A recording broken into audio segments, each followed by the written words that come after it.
ایرانی supreme leader آیت اللہ خامنئی نے حملے گھناؤنا جرم قرار دیتے ہوئے صہیونی قیادت کو سخت جوابی کارروائی سے خبردار کر دیا ہے۔ آیت اللہ خامنئی نے کہا ہے کہ اسرائیل نے اپنے بھیانک انجام کا تعین کر لیا ہے۔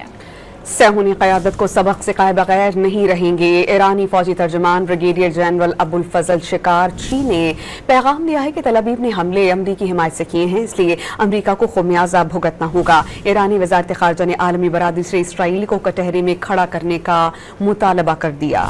ایران نے اسرائیل کو جارحیت پر سبق سکھانے کے لیے کمر کس لی۔ سپریم لیڈر آیت اللہ خامنئی نے عسکری قیادت کی شہادت کے بعد نئی عارضی تعیناتیوں کا اعلان کر دیا۔ حبیب اللہ سیاری کو قائم مقام آرمی چیف جبکہ احمد واحدی کو پاسداران انقلاب کا چیف کمانڈر مقرر کر دیا گیا۔ ایرانی رہبر معظم خامنئی نے اسرائیلی حملے کا گھناؤنا جرم قرار دیتے ہوئے صہیونی قیادت کو سخت جوابی کارروائی سے خبردار کر دیا۔ انہوں نے کہا کہ رہائشی آبادی پر حملہ کر کے اسرائیل نے اپنی گھٹیا فطرت کا مظاہرہ کیا ہے۔ اسرائیل نے اپنے بھیانک انجام کا تعین کر لیا ہے۔ صہیونی قیادت کو سبق سکھائے بغیر نہیں رہیں گے۔ ایرانی فوجی ترجمان بریگیڈیئر جنرل ابو الفضل شکارچی نے واضح کیا ہے کہ اسرائیل کو جنگ مسلط کرنے کی بھاری قیمت چکانا پڑے گی اور تہران کا جواب سخت اور فیصلہ کن ہوگا۔ ایرانی فوجی ترجمان نے یہ بھی پیغام دیا کہ تل ابیب نے حملے امریکی حمایت سے کیے، اس لیے امریکہ کو بھی خمیازہ بھگتنا ہوگا۔ ایرانی وزارت خارجہ نے رد عمل دیا کہ بین الاقوامی قوانین کے تحت اسرائیل کے خلاف جوابی کارروائی تہران کا حق ہے۔ ترجمان وزارت خارجہ نے عالمی برادری سے اسرائیل کو کٹہرے میں کھڑا کرنے کا مطالبہ کرتے ہوئے باور کرایا کہ اسرائیل حملوں سے نہ صرف ایران بلکہ عالمی سلامتی کو شدید خطرات لاحق ہو گئے ہیں۔